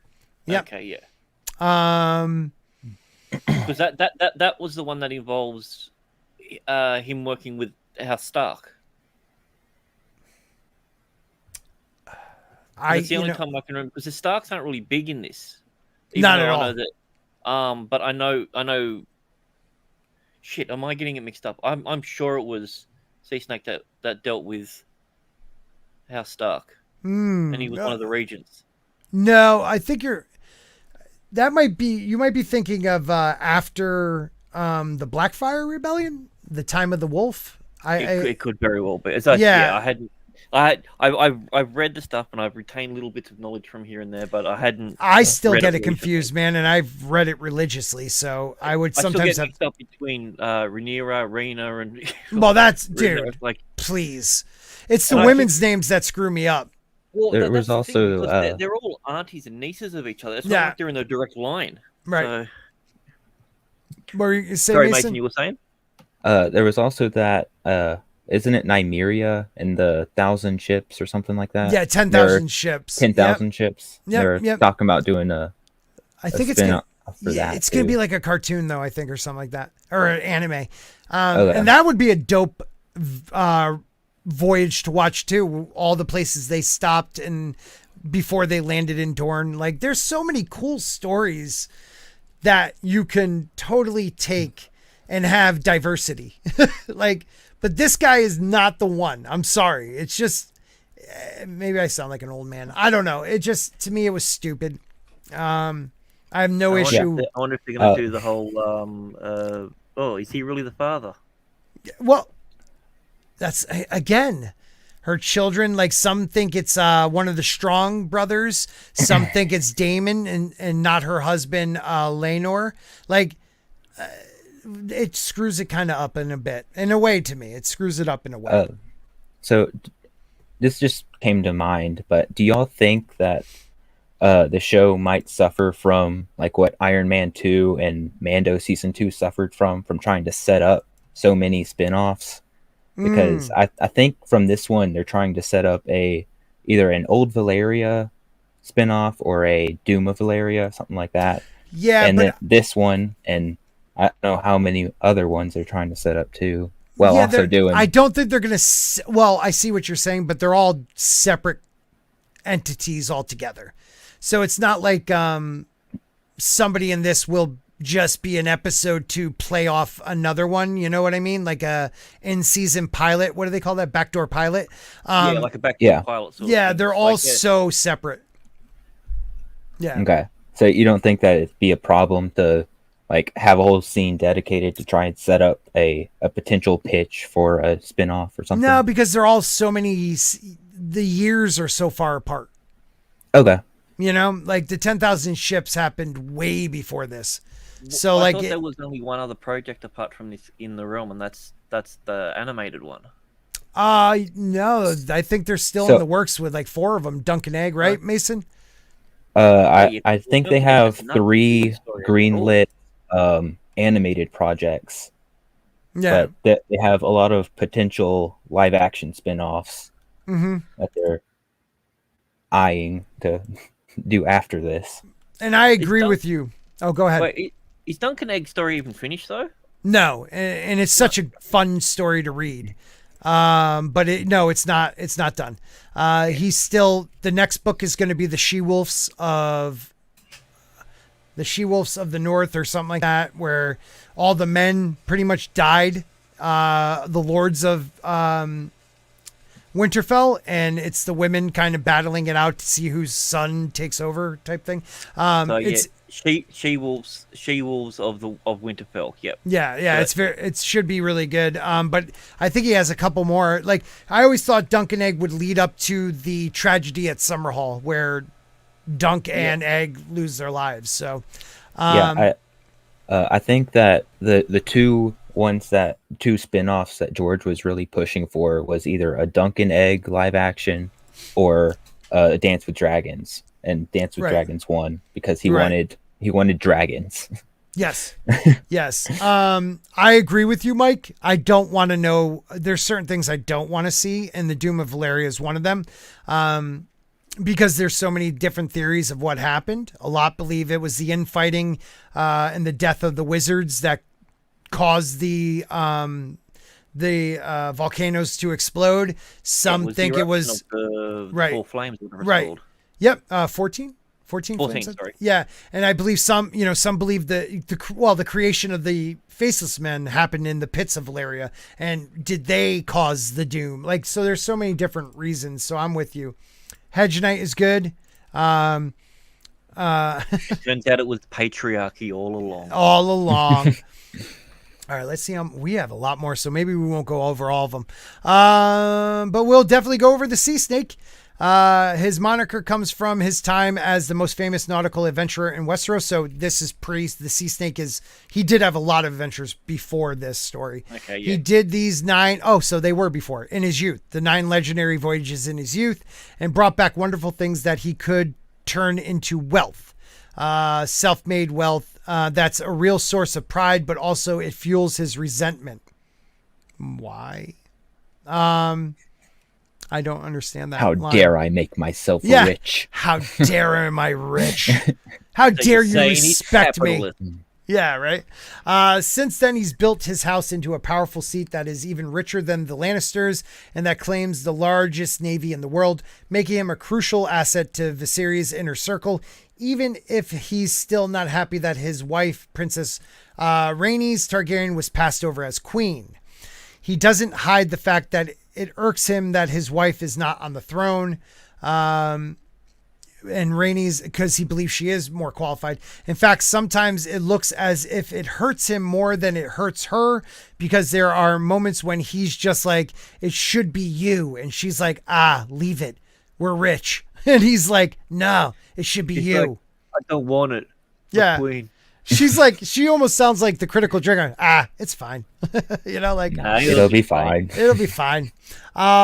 He also, yeah, right. Go away now.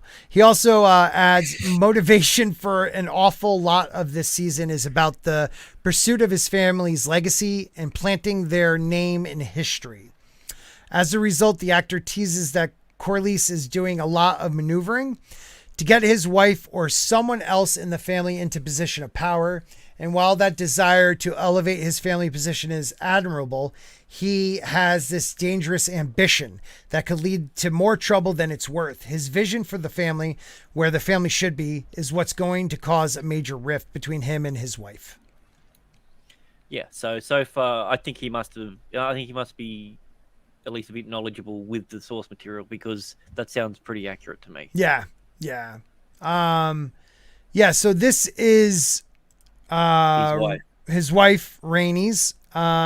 She was the queen who never was. And she goes on the throne in favor to her cousin.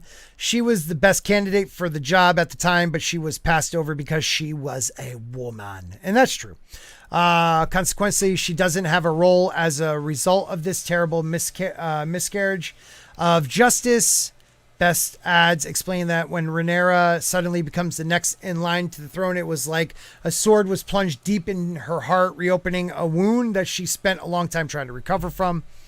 Best adds, it's very hard to switch off the voice in the head that says, "Why wasn't that you?" Since then, the actress explains Rhaenys worked hard for that not to turn bad, for that not to fester, for that wound not to turn rancid and to turn into something that's bitter and vengeful. But at the same time, she's a human, so those feelings inevitably are still there. Moving forward, Rhaenys has her choice to act as she does or to not act as she doesn't.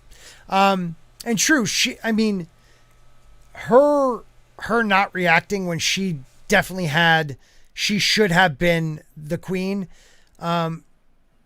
There could have been a civil war because of that, but she handled it correctly. And became rich. Yeah. And the last one we'll read about is Sir Criston Cole, because he is a big part of this. He's of Dornish descent. He's the common-born son of a steward to the Lord of Blackhaven. He has no claims to land or title. He does have his honor and his skill. He's really good at the sword. When audiences first meet him, it's the first time he's ever crossed over in this world. His life before this has been very solitary, fighting in the Dornish marches, growing up in Blackhaven. And the commoner quickly makes an impression during the tournament in King's Landing, which is he is very much an interesting welcome to the world, the actor says, noting that he's so far removed from the world in which he grew up. So he actually, and we're going to leave it at that, but he actually beats Daemon Targaryen twice in that tournament, which is Daemon responds very negative. He distinguishes himself and becomes a Kingsguard, which is a high honor. Even in this time, it's actually probably one of the biggest honors. I was going to say, yeah, because that's the highest honor that a non blood can get. Yeah. Yep. He first backs Rhaenyra, but then he goes over to Aegon's side, so they call him the Kingmaker, I think, because of that. But he has a big part in this, and you never really know, is he good? Like, is he honorable or is he petty? Like, what is he? And I think we'll find out a lot about that in this. I think it's kind of interesting, actually. Yeah, because he's no, never mind. I was gonna say he was Hand of the King, but no. Yeah, he was. He becomes Hand of the King. He does. Okay, yeah. At one point. He also, I believe, becomes Lord Commander of the Kingsguard. Like, this dude moves up. He definitely moves up. Yeah. You were going to say? I'm trying to remember when he dies, because he doesn't die with everyone else. I'm sure. I'm trying to remember. He dies not too far off from when this is, though. Yeah. Speaking of not dying off too far from it, Boosh McFadden has just become a member. No shit. Thanks, Boosh. I really appreciate that, man. I really do. Zach, I just want to let you know I'm going to add you to our group for this show. So I would love to have you on more often, whenever you want, man. I know now that you're knowledgeable in this, and I'd love to have you on. But Boosh, man, that means a lot to me, dude. So thank you so much. You guys, over 100 members now. A lot have been gifted, but some have come back and stayed members. Like, you guys don't know what that means. Like, I didn't realize how much members can affect your channel, and I thank you guys for that. Scott, did you change your channel's name? I'm sure it was called Podcast, or am I going mental? No, you are not going mental. I switched to network it was a joke because I don't do podcasts. I really thought I was going to make podcasts, but I don't. So if I ever do have a podcast, it will be Sporking News Podcast, but it'll be a part of the Sporking News Network. Yes, sir. Yes, sir. He's had an upgrade. Yeah, right. Right. So that's that Come one. to SNN for your latest Game of Thrones news. Yes, SNN. I like that. SNN. So, do you think the Maesters are gonna play a big part in House of the Dragon? Do you think they're gonna? I'm hoping. You hope so. You think they're gonna like actually show the Maester conspiracy? That's a good question. I mean, the Maesters most likely will side with the Hightowers. And if you don't know what Mason's talking about, the Maester's conspiracy is one where they believe that the Targaryens are an abomination, brother marrying sister, uncle marrying, niece, stuff like that, having multiple wives. And they slowly try to destroy them from within. Correct? Am I right on that? I believe so. That's kind of my understanding. Yeah. And they kind of like pin the Targaryens against each other. Yep. To, I mean, the Blackfire Rebellion. Dragons. Yeah. And through that, they end up taking the dragons out. Yep. Trying to, the dragon pit was one of their ideas, I believe, but pushed by the small folk, pushing the small folk to attack the dragon pit. So yeah. Are they very much against magic? Am I remembering that right? Yes. Yeah. Very much. They kind of just erode the Targaryens' claim to the sole claim to the Iron Throne. Mm-hmm. So they're the ones that come up with all the propaganda about them, like toss a coin and you see what side you get, sort of thing. The whispers in the streets and. Yep. So Bosch, I will give you a wrench, but I read some of your stuff sometime. You might have to tone it down a hair. Okay, buddy, that's all I'm saying. Just a hair so think about it and let me know if you definitely want to be a wrench, because I trust you. Just shoot it down the size of a large rabbit. Just a hair. Yeah, just a hair. Just a hair. We got one more article we're going to go over. We got a couple more minutes. So we will hit that one up and then we will close it up. There we go. Because if you got to talk misogyny. You know what I mean?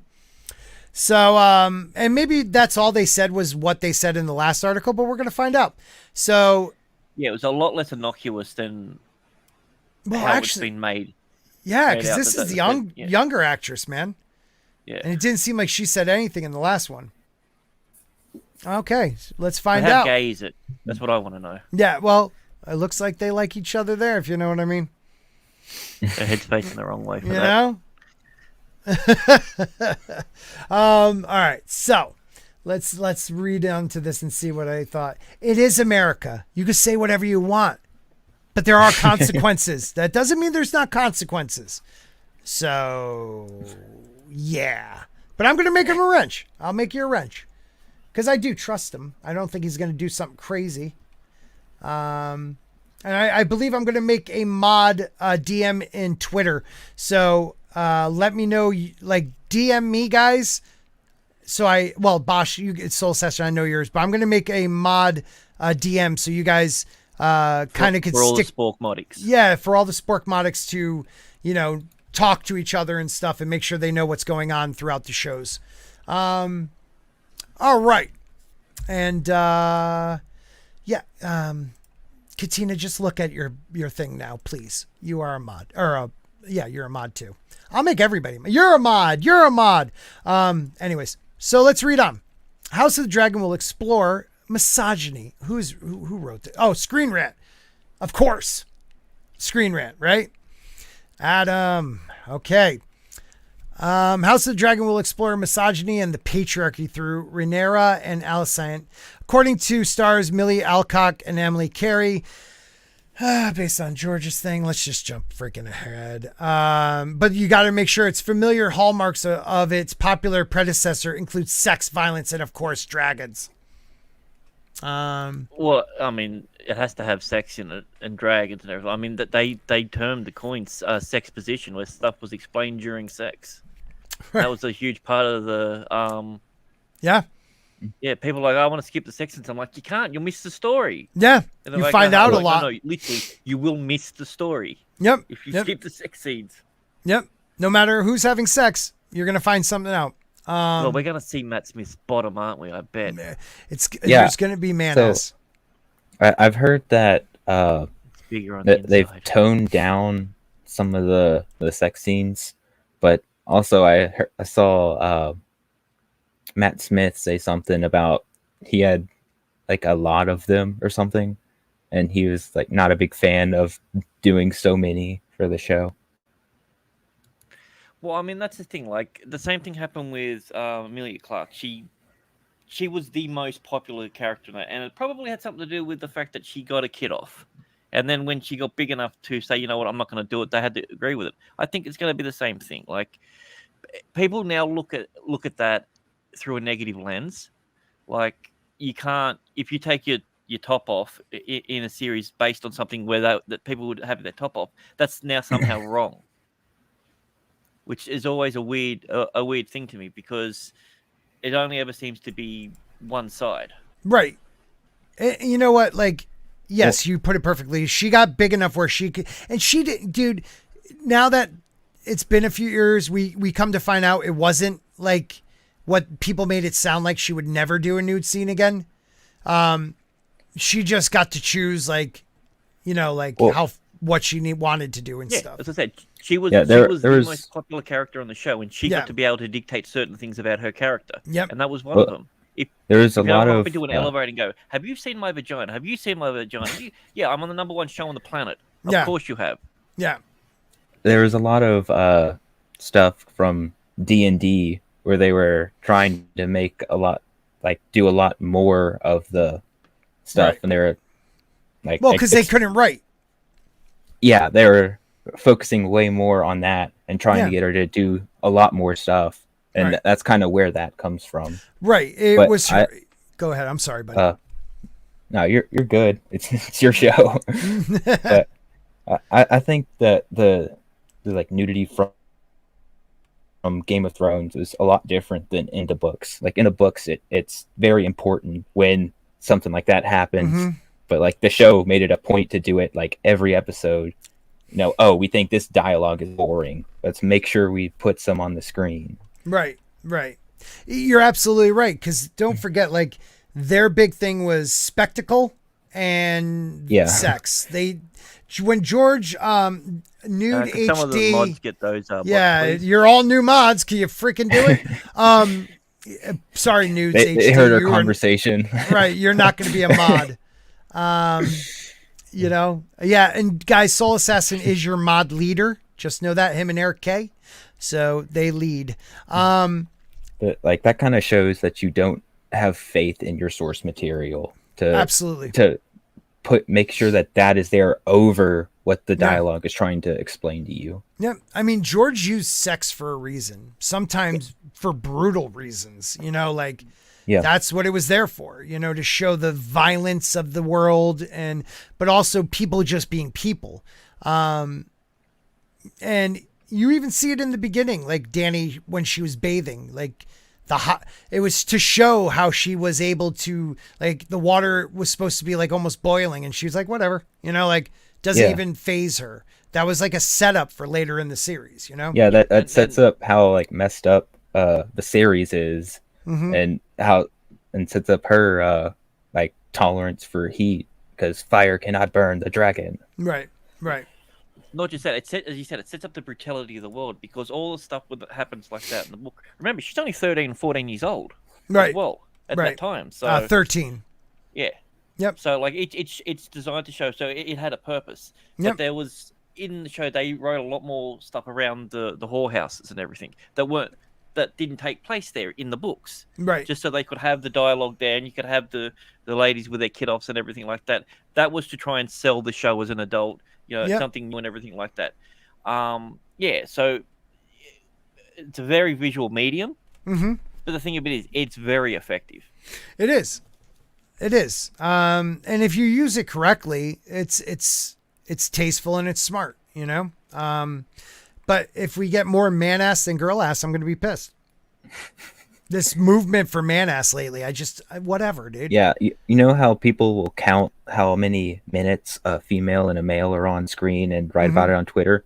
I will do that for all the man yeah, right. all the man ass on screen. Yeah, man ass will be recorded. Join Mason this week for man ass hour. We count down the top 10 asses and how long they're on screen. You know what, Mason? That's your job. That is your job to mark the time every time we see a man ass, and we'll talk about it.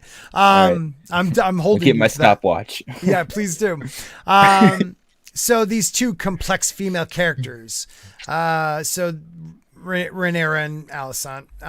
Blah blah blah. Let's see, Succession, all that good stuff.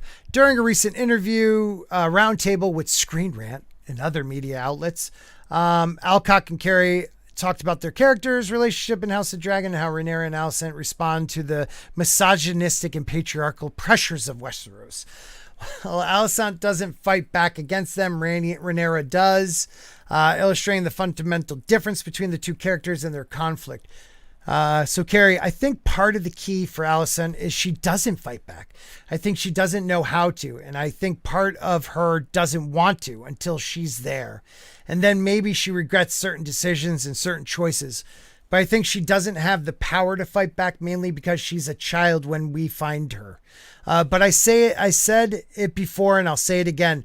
My favorite thing about this show is that, yes, we showcase misogyny and we show how it affected the women in this world and how it relates to these characters, whether it's Alicent or Rhaenyra or Rhaenys even. But when we take away the storyline and theme of misogyny, these characters still have an arc and are still complex women on screen. They're not just there to serve the purpose and to show misogyny. They are human beings put on screen. And I think that's a brilliant thing. I need a drink. Hold on. Yeah, it's it's, I don't know. It's like they don't understand the rules of right. Like feudal. I'm forgetting the word. Just feudal times. Yeah. Like feudal I don't think the women would like to have to pick up a spear and run into a field and get burned alive by a dragon. Yeah. Yeah. Oh, you can't show that. That's wrong. And let's go back to it one more time. This story is about two women that run the two factions that change the world of Westeros. Like, you know, forever. Can we blame them? Yes. You know, like, I'm sorry, let's blame them. Yes, people are speaking in their ears, and yes, but it's their decision that one wants to be the queen and the other one wants her son to be the king. And these two women run the faction. Their dresses were the colors, black and green. Like, it's all about them. So at some point, it's no longer about the patriarchy at all. It's about which woman's going to win. And guess what? One of them does and one of them doesn't. We know the story, but it blows my mind. Like, men are working for them in a world where that usually doesn't happen in Westeros. So, like, I don't know. What do you think? I mean, there was also the... Oh, you go ahead. No, you go, Mason. Yeah, I was going to say there's also the... I'm forgetting which actress it was, but they were saying that they were getting treated differently than Rhaenyra. And it's like, the Targaryens were the ruling class. Right. Do you think that you're going to have the exact same rights in a feudal society as them? Yeah, like, when it comes to women in this society, if you're a peasant, you would probably looking at these two women like, you bitches. You're like, you know what? Like, you don't... Oh, you might get married off to someone you don't love. Oh no. It's ridiculous. I have to marry, this wealthy person who also happens to be my cousin. Yeah. Oh no. Oh and get no. a castle. Yeah. That sucks. That totally blows. And I sleep in my own poo. And I fly a dragon. I sleep in hay and poo. Yeah. Alcock, I think ultimately it's down to the writing, and what the show really leans on is how these two women are met with the same kind of patriarchy, but they react in entirely different ways because of their given circumstances and because of who they are and the privileges that they've been afforded within their lives. I think that Rhaenyra especially is a fighter. She fights for what she wants and she doesn't like to take no for an answer. But I think that these two women deal with it entirely different. And that's what makes the show quite interesting, because I think that a lot of people can see themselves in Rhaenyra just as much as Alicent. So that's the young girl. That's these two girls.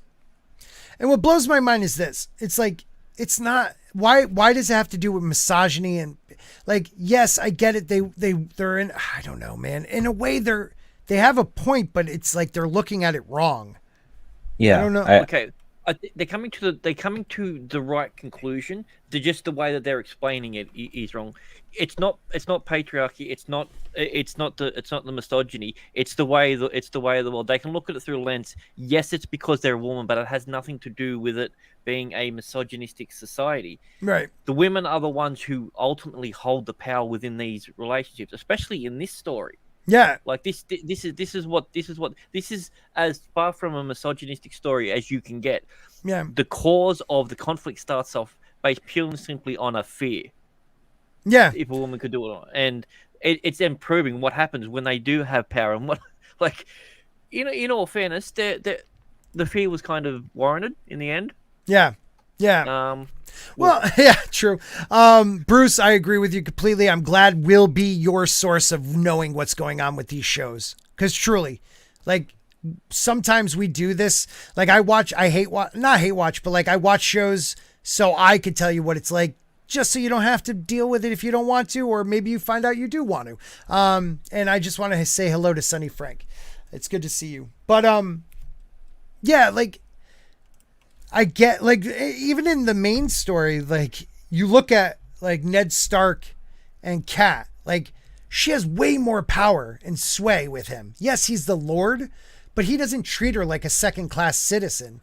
They're, like, that's his partner, and he listens to her counsel. It's like, that's, and patriarchy, like, a woman has no say, no rights. Like, it's all about the men. These women have rights. Yeah, and the husband wouldn't care about the virtue of his missus if that was the case. Absolutely. And that's the one thing that you find. All the wars are basically being started because of a conflict to do with a woman. Yes. Two women. What Because are you you know gonna do? why? Because it's called a woman is worth fighting for. Yes. And worth dying for. That's true. That is so true. Yeah, I don't know, man. I don't know if they say anymore, but like, to me, that just blows my mind. No, thank God. I understand they're going to say this crap, and I just hope the writing is faithful to the story. And George is involved, and that, like, that gives me hope, because George was involved in seasons 1 through 4, and they were good. And I know they got past his work then, and at least, but yet, like, people are like, well, at least he wrote this, but yet there's not a lot, like, that he wrote. I mean, it's not a whole book series. It's like, a few chapters he wrote about this. So there's a lot of dialogue that needs to be filled in.